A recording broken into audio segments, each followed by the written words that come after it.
Hello to all and welcome to the I S में आप सबका बहुत बहुत स्वागत है। तो प्यारे बच्चों, आशा करती हूँ कि आप सब लोग बहुत अच्छे होंगे, बहुत बेहतर होंगे और बहुत अच्छा कर रहे होंगे अपने लाइफ में। तो चलिए आज हम लोग बात करते हैं। जैसा कि आप जानते हैं कि हम लोग यहाँ पर अब कुछ ना कुछ न्यू लेकर के आ रहे हैं। न्यू वो जो आपके लिए बहुत इन्फॉर्मेटिव हो, नए वो समाचार हम लेकर के आते हैं, वो न्यूज़ लेकर आते हैं जिसमें आपको क्या हो सके, आगे हेल्प मिल सके।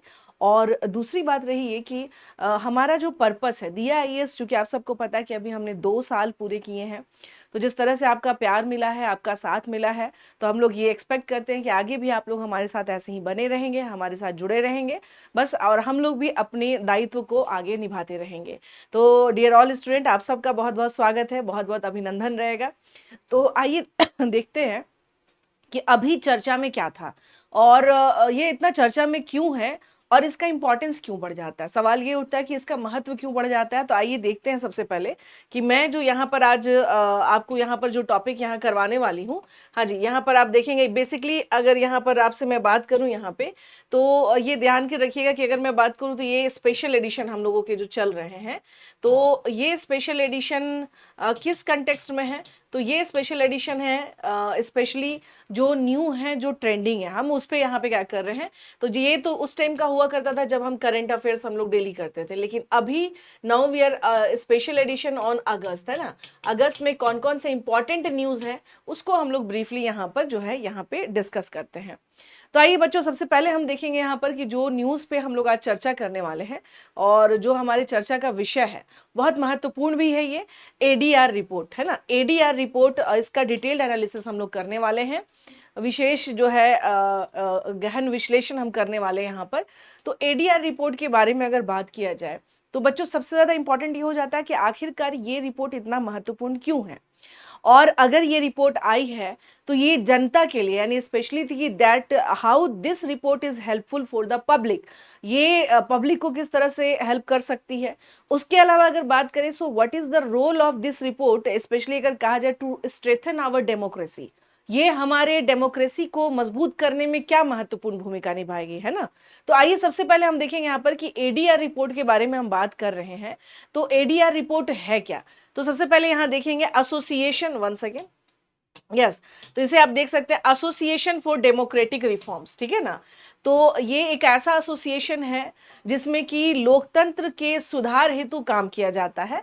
और लोकतंत्र में सुधार का मतलब ये हुआ कि डेटाज, यहां समझिएगा यहाँ पे। तो मेनली क्या हम देख रहे हैं कि जो महत्वपूर्ण डेटा है, जैसे मान लीजिए जो भी सभी राज्य के मुख्यमंत्री, ठीक है ना, केंद्र में जो सरकार है उनके, तो इन सब के संदर्भ में जैसे इनके टोटल एसेट्स क्या हैं, ठीक है ना, इनके अलावा इनके ऊपर कितने आपराधिक मामले हैं, बहुत सारी डिटेल्स इनके बारे में आपको यहाँ पर पता चलेगा। तो basically association for democratic reforms जो है, हम क्या देख रहे हैं कि ये एक तरह से हमारे जो स्पेशली जो हमारा लोकतंत्र है उसे ये क्या करता है, एक तरह से और मजबूत करता है। या फिर हम ये कह सकते हैं कि हम जो लोकतांत्रिक प्रणाली, जहां पर भी डेमोक्रेटिक सरकार है ना, जहां पर भी लोकतांत्रिक सरकार का गठन किया गया है, वहां जरूरी है कि इस तरह की संस्थाएं भी रहें जिसके माध्यम से हमें कुछ महत्वपूर्ण जानकारियां मिल सके। तो आइए चलते हैं, हम देखते हैं यहाँ पर सबसे पहले कि एडीआर के बारे में हम देखेंगे कि एडीआर रिपोर्ट क्या है ना। एडीआर रिपोर्ट के संदर्भ में हम देखेंगे यहाँ पे एसोसिएशन फॉर डेमोक्रेटिक रिफॉर्म्स, ठीक है ना। तो बेसिकली अगर आपको यहाँ पर ये लग रहा होगा कि भाई जैसे अगर आप सर्च करेंगे तो एडीआर रिपोर्ट क्या है, तो ये बेसिकली यहाँ पर इसे आप हटा दीजिए, ठीक है ना, ये आप इसे कट करिए। ये दो मतलब एडीआर के फॉर्म में हो सकता है आपके दिमाग में आ रहा हो कि एडीआर का क्या फॉर्म है ना, कि ये तो ये जो है आपको एडवर्स ड्रग रिएक्शन के बारे में, तो ये वो एडीआर नहीं है। ये बेसिकली हम लोग यहाँ पर इस एडीआर के बारे में बात कर रहे हैं एसोसिएशन फॉर ड्रग रिफॉर्म्स के संदर्भ में, ठीक है ना, sorry, association for democratic reform के संदर्भ में। तो एसोसिएशन फॉर डेमोक्रेटिक जो रिफॉर्म्स देख रहे हैं, ये भारत में एक गैर सरकारी संगठन है बच्चों, यानी नॉन ग्रांट ऑर्गेनाइजेशन है, जो चुनाव और राजनीति में पारदर्शिता लाने के लिए काम करता है। इसकी रिपोर्ट मुख्य रूप से निम्नलिखित जानकारी से संदर्भित है, जो कि मैंने आपसे बताया यहाँ पर। तो वो क्या है यहाँ पे, तो पहला यहाँ पे कि चुनाव लड़ने वाले उम्मीदवारों का विश्लेषण। एडीआर उम्मीदवारों की आपराधिक पृष्ठभूमि, वित्तीय संपत्ति, शिक्षा और अन्य विवरणों का विश्लेषण करता है। चुनाव निगरानी या लोकसभा और विधानसभा चुनाव की निगरानी करता है। राजनीतिक पार्टियों का विश्लेषण या राजनीतिक पार्टियों के आय के सोर्स, दान, चुनाव खर्चों का भी विश्लेषण करता है। तो आप देख सकते हैं यहां पर कि जब हम लोग बात करें एडीआर रिपोर्ट के संदर्भ में, तो यहाँ एडीआर रिपोर्ट जो है बच्चों वो सबसे ज्यादा इंपॉर्टेंट इसलिए हो जा रहा है क्योंकि ये बहुत ज्यादा इंपॉर्टेंट इंफॉर्मेटिव जो है या कह सकते हैं कि इंफॉर्मेशन हम लोगों तक पहुंचाता है। जैसे कि जो पार्टीज है, पार्टीज के जो फाइनेंशियल लेन देन है और वो कैसे फाइनेंशियल लेन देन हो रहे हैं, किस वे में हो रहे हैं, क्या सोर्सेज हैं, तो ये सब इंफॉर्मेशन हमें मिलता है। उसके अलावा अगर हम बात करें तो किसी पार्टी की वित्तीय संपत्ति यानी जो भी उसमें उठ रहे हैं यानी उस पार्टी के जो भी उम्मीदवार हैं उनकी वित्तीय संपत्ति क्या है, ठीक है। अच्छा, कई बार आप देखेंगे खास तौर से जो पॉलिटिकल लीडर्स होते हैं उनके शिक्षा को लेके हमेशा क्या रहता है, डाउट बना रहता है कि पता नहीं ये कितने पढ़े लिखे हैं, है ना।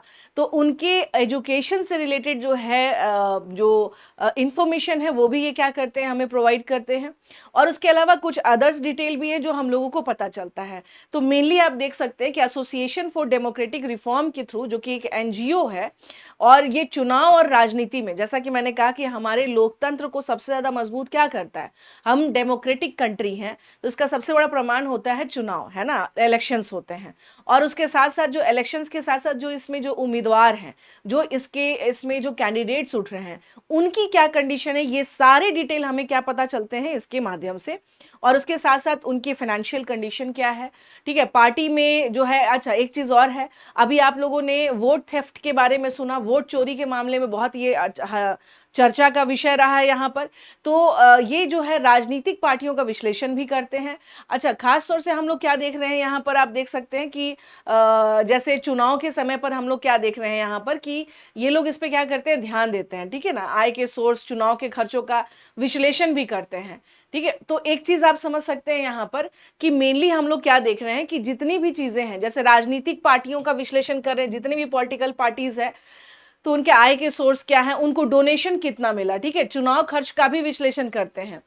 अच्छा, एक चीज और देखिएगा यहाँ पर, चुनाव निगरानी, इसका मतलब ये हुआ कि ड्यूरिंग इलेक्शन ये क्या करते हैं, एक तरह से उस पर नजर रखते हैं कि कहीं ऐसा तो नहीं है कि चुनाव में जो है यहाँ पर क्या हुआ है, किसी तरह का कुछ प्रॉब्लम हुआ है, या फिर चुनाव में किसी तरह की कुछ गड़बड़ी हुई है। तो उस तरह से अगर देखा जाए तो चाहे वो लोकसभा चुनाव हो, चाहे वो विधानसभा चुनाव हो, उसकी ये निगरानी भी करते हैं। फिर ये अपनी रिपोर्ट देंगे कि हाँ इस तरह का यहाँ पर देखने को मिला, या फिर कह लीजिए कि जो भी एक्चुअल कंडीशन रहा वो उसको क्या करेंगे, यहाँ पर रिप्रेजेंट करेंगे। तो मेनली आप देख सकते हैं डियर ऑल स्टूडेंट कि चुनाव से संबंधित जो भी महत्वपूर्ण इंफॉर्मेशन है वो ये हमें क्या करते हैं, प्रोवाइड करते हैं। चाहे वो rather it's about the candidate, rather it's about the that specific party, rather it's about the expenses of that political parties, donations of that political parties. So these all things included in the specially जो है इनके report में ये सारी चीजें क्या होती हैं, मेंशन होती हैं, है ना। तो एसोसिएशन फॉर डेमोक्रेटिक रिफॉर्म्स के रिपोर्ट के बारे में अगर हम लोग देखें तो हम लोग क्या देख सकते हैं कि ये महत्वपूर्ण जानकारियां हम लोगों को मिलती हैं। चलिए अब आते हैं यहाँ पर कि इससे रिलेटेड जो इंपॉर्टेंट बात है वो देखेंगे हम लोग यहाँ पे कि in August 2025 the association for democratic reform released a report revealing that 12 of India's 30 sitting chief ministers have declared criminal cases against themselves in their election affidavits, ठीक है ना। अब यहाँ पर आप देख सकते हैं कि अगस्त 2025 में एसोसिएशन फॉर डेमोक्रेटिक रिफॉर्म ने एक रिपोर्ट जारी की जिसमें इन्होंने खुलासा किया है कि भारत के 30 मौजूदा मुख्यमंत्रियों में से 12 ने अपने चुनाव हल्फनामों में अपने खिलाफ आपराधिक मामले घोषित किए हैं। तो अब आप सोच सकते हैं यहाँ पर कि इसमें प्रॉपर वे में ये जो है रिवील किया गया है कि जब जो पॉलिटिकल पार्टीज जो उठ रहे हैं उसमें भी खास तौर से हम लोग क्या देख रहे हैं, जो सबसे महत्वपूर्ण क्या है इसमें यहाँ पर कि इसमें जो चीफ मिनिस्टर्स जो हैं, यानी कि 12 जो हैं, हम लोग क्या देख रहे हैं कि मुख्यमंत्रियों ने प्रॉपर वे में ये मेंशन किया है कि उनके खिलाफ क्या क्रिमिनल केसेस हैं, ठीक है ना। अच्छा, अगर आपको अभी याद होगा तो ऑलरेडी अभी एक मुद्दा चल रहा है संविधान संशोधन, कॉन्स्टिट्यूशन अमेंडमेंट बिल 130, 130वां संविधान संशोधन वैसे ही क्या हो चुका है, चर्चा में आ चुका है। इसलिए चर्चा में आया क्योंकि 130 अमेंडमेंट बिल में ऑलरेडी ये प्रोविजन है कि अगर किसी व्यक्ति को, यानी चाहे वो चीफ मिनिस्टर हो, चाहे वो सेंटर में हो, चाहे वो राज्य मंत्री हो, कोई भी हो, तो अगर वो 30 दिनों से ज्यादा अगर वो हिरासत में रहते हैं, है ना, तो उनको उनके पद से मुक्त कर दिया जाएगा 31वें दिन, वह स्वतः मुक्त हो जाएंगे। या उनके ऊपर 5 साल के की सजा हुई हो उनके ऊपर, या उनके अपराध पूरी तरह से क्या हो गए हो, यानी घोषित हो गया हो कि हाँ यही एक्चुअल अक्यूज है। तो ऐसे में ऑलरेडी क्या है कि वहां पर जो भी व्यक्ति उस पद पर है उसे पद मुक्त कर दिया जाएगा। तो मैंने आपसे क्या कहा कि देखिए ये जो एडीआर रिपोर्ट आप समझ रहे हैं ना, तो एडीआर रिपोर्ट में आपको बहुत सारी चीजें समझ में आएंगी, क्योंकि इसमें ऑलरेडी कुछ बातें जो हैं, जैसे कि 130वां संविधान संशोधन विधेयक पे इसी बात को लेकर हंगामा हो रहा है कि उसमें जो है खास तौर से विपक्ष जो है, यानी जो भी उनका कहना है कि ये एक तरह से लोकतंत्र में क्या है, यानी आप स्वतंत्र रूप से होकर के काम नहीं कर पाएंगे, ठीक है। और चीफ मिनिस्टर पे अगर इस तरह के एलिगेशंस हैं तो उसमें प्रॉपर चीफ मिनिस्टर को भी इस दायरे में लाया गया है। अब आते हैं एडीआर की रिपोर्ट, ठीक है। इसको आप एक साथ क्या कर सकते हैं, को रिलेट करके जोड़ सकते हैं कि एडीआर की रिपोर्ट में क्या कहा जा रहा है। इसमें यह कहा जा रहा है कि 12 जो हैं मुख्यमंत्री, उनके ऊपर ऑलरेडी क्या है, चार्जेस लगे हुए हैं। अब चलिए आते हैं यहाँ पर कि इसमें इस रिपोर्ट में और क्या महत्वपूर्ण बातें की गई हैं, है ना। तो एडीआर रिपोर्ट में कि दैट देश के 40% सीएम पर क्रिमिनल केसेस है, एडीआर की रिपोर्ट में खुलासा है, ठीक है। जैसे मुख्यमंत्री पर कितने मुकदमे हैं, तो एडीआर ने अपने विश्लेषण में पाया है कि राज्य विधानसभाओं, यहां ध्यान से देखिएगा, इसमें प्रॉपर वे में कि राज्य विधानसभा और केंद्र शासित प्रदेशों के मुख्यमंत्रियों की औसत संपत्ति इतने करोड़ रुपए है, और 30 मुख्यमंत्रियों में से 2 लगभग 60% अरबपति हैं, ठीक है ना। ये इनके जो है, इनकी अगर हम बात करें कि इनकी वित्तीय या इनका फाइनेंशियल जो स्टेटस है वो आप देख सकते हैं। अब आते हैं यहाँ पर कि इसमें यह भी कहा गया है कि इसमें जो है किसके ऊपर कितने मामले हैं। तो जो एडीआर के रिपोर्ट में आप देखेंगे उसमें यह बताया गया है कि इसमें सबसे ज्यादा जो आपराधिक मामले जो हैं, यानी तेलंगाना के मुख्यमंत्री रेवंत रेड्डी जो हैं के खिलाफ जो है सबसे अधिक 89 मामले घोषित किए गए हैं, जबकि तमिलनाडु के मुख्यमंत्री एमके स्टालिन पर 47 मामले क्या है यहाँ पर घोषित किए गए हैं, ठीक है। हाँ, इसमें बहुत सारे और भी मामले बताएंगे, आपराधिक धमकी से भी जुड़े हुए मामले शामिल हैं। जैसे एडीआर में ये कहा गया है कि राज्य विधानसभाओं और केंद्र शासित प्रदेशों के सभी 30 मौजूदा मुख्यमंत्रियों की ओर से खुद दिए गए हलफनामों में विश्लेषण किया गया है, और ये डेटा उनके द्वारा अपने पिछले चुनाव लड़ने से पहले दायर किए गए हलफनामों से लिया गया है। मतलब ये हुआ कि अगर आप ये सोच रहे हैं कि ये एडीआर ने ये रिपोर्ट निकाली है कहीं से पता करके, नहीं नहीं, ये बेसिकली ये खुद इनके द्वारा क्या किया गया है, जो पिछले साल जब लोकसभा चुनाव हो रहे थे तो उस दौरान ये इंफॉर्मेशन दी गई इनके द्वारा, यानी जो भी आप देख रहे हैं यहाँ पे। तो इसमें प्रॉपर वे में अगर हम लोग बात करें यहाँ पे, तो हम लोग देख सकते हैं यहाँ पे कि ये जो है इंफॉर्मेशन खुद इन जो भी मंत्री हैं, जो मुख्यमंत्री हैं, ये उनके द्वारा दी गई है, इसलिए ये रिपोर्ट गलत नहीं है। सबसे पहली बात ये होती है कि बात होती है ऑथेंटिसिटी की। तो ऑथेंटिसिटी ये समझिएगा, जैसे अगर मैं कहीं अपने बारे में कुछ बता रही हूँ और प्रॉपर किसी सरकारी दफ्तर में, या हम जब इलेक्शन लड़ने जा रहे हैं तो अपने बारे में जब हम अपना डिटेल दे रहे हैं, तो वहां हम गलत डिटेल नहीं दे सकते हैं। तो वहां ये इंफॉर्मेशन इनके द्वारा प्रोवाइड किया गया, इसीलिए क्या हो गया, ज्यादा यहाँ पर चर्चा का विषय बन गया है। तो रिपोर्ट के अनुसार यहाँ देखेंगे, निचले सदन में चुने जाने वाले आपराधिक आरोपों का सामना कर रहे उम्मीदवारों की ये सबसे बड़ी संख्या है। कुल 233 सांसदों यानी 43% ने अपने खिलाफ आपराधिक मामले घोषित किए थे, जबकि 2014 में 185, ये 34%, 2009 में 162, 2004 में 125 और सांसदों के खिलाफ क्रिमिनल केसेस दर्ज हैं। इसलिए देखिए कई बार ये बात सामने आती है कि खास तौर से जो हम लोगों के जनप्रतिनिधि हैं, है ना, जो हम लोगों के रिप्रेजेंटेटिव हैं, उनके ऊपर जो है कई बार ये कहा जाता है कि साफ और स्वच्छ छवि के लोग आने चाहिए। तो यहाँ सवाल ये नहीं है, कई बार ये भी होता है कि इनके ऊपर फेक केसेस भी इनके ऊपर आरोपित किए जाते हैं, लेकिन फिर भी एक ओवरऑल मामला आप देख सकते हैं कि ये इनके द्वारा जो जानकारी मिलने में आई है कि अभी तक यानी सदन में चुने जाने वाले आपराधिक आरोपों का सामना करने वाले जो है उम्मीदवारों की ये सबसे बड़ी संख्या है। यानी इस बार के लोकसभा चुनाव में आप देखेंगे कि जितने भी उम्मीदवार आ रहे हैं उनमें अगर हम लोग बात करें तो यहाँ पर हम लोग संख्या क्या देख रहे हैं कि ठीक ठाक है जिनके ऊपर आपराधिक मामले घोषित किए गए हैं। इसमें कुछ पिछले डेटाज भी दिए गए हैं, जैसे कि 2014 के इलेक्शन के बारे में दिए गए हैं, 2004 के संदर्भ में दिए गए हैं, 9 के संदर्भ में दिए गए हैं कि उस समय पर क्या कंडीशंस थे।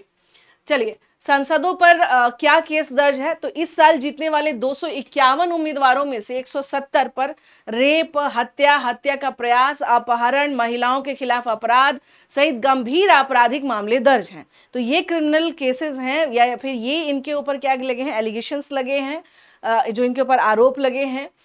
उसके अलावा जो है विश्लेषण से पता चला कि 2019 में 159 सांसदों, 2014 में 112 और 2009 में 76 सांसदों में की तुलना में वृद्धि है। तो यानी इसका मतलब ये हुआ कि इस साल अगर हम लोग देखा जाए कि इस साल अगर आप तुलना करेंगे पिछले साल, पिछले बार के इसमें, तो उससे ज्यादा बड़ी संख्या में इस बार के उम्मीदवारों के ऊपर क्या लगे हुए हैं, जो चार्जेस लगे हुए हैं या इनके ऊपर आपराधिक मामले हैं, जैसे कि रेप हो गए, हत्या हो, अपहरण, किडनैपिंग तक का है, महिलाओं के साथ अपराध, गंभीर आपराधिक मामले भी यहाँ पर देखने को मिले हैं। तो इसमें ये कहा गया है कि पिछले बार की तुलना में इस बार जो है ये इस तरह के केसेस के साथ जो सांसद हैं वो ज्यादा बड़ी संख्या में दिखाई दे रहे हैं। हाँ जी, अब आते हैं यहाँ पर, इसमें जैसे अब चूंकि अभी हमारे सेंटर में जब हम बात करते हैं सरकार की, तो किस दल के कितने प्रतिशत सांसदों पर केस हैं, तो एडीआर के अनुसार 18वीं लोकसभा में सबसे बड़ी पार्टी के रूप में उभरी कौन, बीजेपी। 240 विजयी उम्मीदवारों में से 94 यानी 39 जो हैं इसमें आपराधिक मामले घोषित किए गए हैं। कांग्रेस के 99 जो विजयी उम्मीदवारों में से 49 यानी 49 आपराधिक मामले जो हैं घोषित किए गए हैं। समाजवादी पार्टी के 37 उम्मीदवारों में से 21 पर आपराधिक अपरोध मतलब ये आरोप है।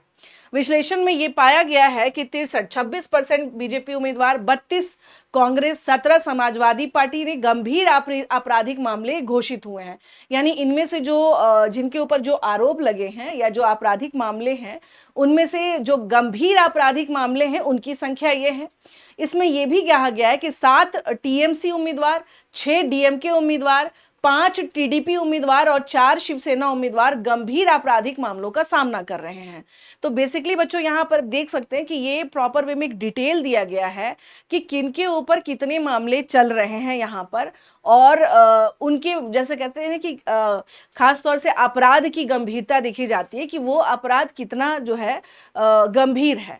तो जैसे आप देख रहे हैं कि भाई केसेस में तो है, अब हो सकता है कि कुछ के ऊपर हो सकता है कि जमीन के केसेस भी हो सकते हैं। जमीन के केसेस का मतलब ये हुआ कि लैंड डिस्प्यूट्स वाले मामले हो सकते हैं यहाँ पर, ठीक है। लेकिन हम क्या देख रहे हैं कि जो इस तरह के मामले, जो क्रिमिनल केसेस आप देखेंगे यहाँ पर, जो फौजदारी केसेस जिसको हम कहते हैं यहाँ पे, तो उसमें हत्या हो गया, रेप हो गया, उसके अलावा जो है किडनैपिंग हो गया, ये सब उसमें आ रहे हैं। तो ये भी केसेस क्या हैं इसमें, और ये एक बड़ी संख्या आप देख सकते हैं कि भाई है, इनके ऊपर ये एलिगेशंस लगे हुए हैं। Telangana chief minister Revanth Reddy declare the highest number of cases at 89, ठीक है ना। तो जो तेलंगाना के जो चीफ मिनिस्टर हैं उनके ऊपर 89 केसेस हैं, followed by Tamil Nadu chief minister MK Stalin with 47 cases. जो है मुख्यमंत्री एमके स्टालिन जो है इनके ऊपर 47 मामलों की घोषणा की गई है। आंध्र प्रदेश के जो चीफ मिनिस्टर हैं N Chandrababu Naidu disclose 19 cases, while Karnataka Siddaramaiah declared 13 and Jharkhand Hemant Soren declared 5, ठीक है ना। तो इसमें आंध्र प्रदेश के जो मुख्यमंत्री हैं एन चंद्रबाबू नायडू, इनके ऊपर 19 मामले की घोषणा की गई है, जबकि कर्नाटक के सिद्धरमैया जो हैं इनके ऊपर 13, झारखंड के हेमंत सोरेन जो है इनके ऊपर 5 मामले की घोषणा की गई है। तो ये सब यहाँ ध्यान रखिएगा बच्चों, ये सभी के सभी हम क्या देख रहे हैं कि ये सभी के सभी एडीआर रिपोर्ट के तहत आए हैं। Maharashtra chief minister Devendra Fadnavis and Himachal Pradesh chief minister Sukhvinder Singh Sukhu both declare 4 cases each, ठीक है ना। महाराष्ट्र के जो मुख्यमंत्री हैं देवेंद्र फडणवीस और हिमाचल प्रदेश के मुख्यमंत्री सुखविंदर सिंह सुक्खू, दोनों पे 4-4 मामले घोषित किए गए हैं। केरलास जो है यहाँ पे Pinarayi Vijayan disclose 2 cases and Punjab's Bhagwant Mann declared 1। Kerala के पिनराई विजयन जो है इनके ऊपर 2 केसेस हैं। पंजाब के भागवंत मान के मामले में हम देख सकते हैं 1 मामले की घोषणा की गई है, ठीक है। तो अब देख सकते हैं कि यहाँ पर chief minister with the highest cases हम देख सकते हैं, तो रेवंत रेड्डी हैं तेलंगाना से, एमके स्टालिन हैं तमिलनाडु से, चंद्रबाबू नायडू हैं 19 केसेस हैं, सिद्धरमैया कर्नाटका से, हेमंत सोरेन जो है यहाँ पर झारखंड से हैं। तो बच्चों देखिए यहाँ पर जो महत्वपूर्ण क्या हो जाता है, यहाँ पर महत्वपूर्ण ये हो जाता है कि ये जो एडीआर रिपोर्ट, अब आपको यहाँ पे क्या करना है, यहाँ पे चीजों को थोड़ा समझना होगा कि जब हम बात करते हैं एडीआर रिपोर्ट के संदर्भ में, है ना, इसके इम्प्लीकेशंस है ना, कि क्या इसका जो है इसका क्या इम्पैक्ट पड़ेगा, क्या इसका कुछ वाकई में इम्पैक्ट पड़ेगा, या सिर्फ ये एक आंकड़े हैं जिसको लोग देख रहे हैं कि हाँ ये डेटा है इसका ऐसा। देखिए होता क्या है, सिंपल सी बात है, मैंने आपसे क्या कहा कि कई तरह के मामले, जैसे कुछ फेक केसेस भी होते हैं, हाँ जो रियल जो है एक्चुअल केसेस भी हैं, लैंड डिस्प्यूट्स के मामले भी बहुत ज़्यादा देखे जाते हैं। तो आपने देखा अभी कि जो एडीआर की रिपोर्ट है, इसमें प्रॉपर वे में ये भी बताया गया कि गंभीर आपराधिक मामले भी हैं। तो गंभीर आपराधिक मामले जो हैं वो क्या है, वो जो है उसकी भी संख्या मतलब ठीक ठाक है इस बार। तो ये सारी बातें जो हैं एडीआर के संदर्भ में, तो ये सारे इंफॉर्मेशन हमें एडीआर रिपोर्ट के माध्यम से पता चले हैं। अब आते हैं गवर्नेंस एंड पब्लिक ट्रस्ट। तो देखिए शासन और जन विश्वास, सो बेसिकली शीर्ष राजनीतिक अधिकारियों के विरुद्ध आपराधिक मामलों की उच्च संख्या जो है उनकी ईमानदारी, शासन और जवाबदेही पर प्रश्न चिन्ह लगाती है। देखिए सिंपल सी बात आपसे बता रही हूँ, आप चाहे यूपीएससी का परीक्षा दीजिए, ठीक है ना, आप चाहे पीएससी की परीक्षा दीजिए, आप जब भी एग्जाम देंगे तो स्पेशली शासन के संदर्भ में, गवर्नेंस, ठीक है ना, शासन के संदर्भ में क्या है, आपसे वहां पर प्रश्न पूछा जा सकता है कि क्या है ना, इसका क्या, चूंकि एडीआर की रिपोर्ट आई है तो यहाँ पर सिंपल सी बात है कि शीर्ष राजनीति और अधिकारियों के विरुद्ध आपराधिक मामलों की उच्च संख्या जो है ये उनकी ईमानदारी, शासन और जवाबदेही पर प्रश्न चिन्ह लगाती है। गंभीर आरोपों की उपस्थिति लोकतांत्रिक संस्थाओं में जनता के विश्वास को कमजोर करती है। मीन्स कि आखिरकार ये जो एडीआर की रिपोर्ट आई है ना, तो क्या ये इस तरह के जो एलिगेशंस हमारे शीर्ष नेता पे या जो हाई लेवल पे जो बैठे हुए लीडर्स हैं हमारे, है ना, उनके ऊपर अगर इस तरह के आरोप अगर लगे हैं, या फिर लगे नहीं, या उन्होंने खुद ही ये चीजें दायर की हैं, या उनके माध्यम से पता चला है, तो इसका इम्पैक्ट जनता के ऊपर क्या पड़ेगा। सवाल ये उठता है कि जनता इसके ऊपर क्या सोचेगी।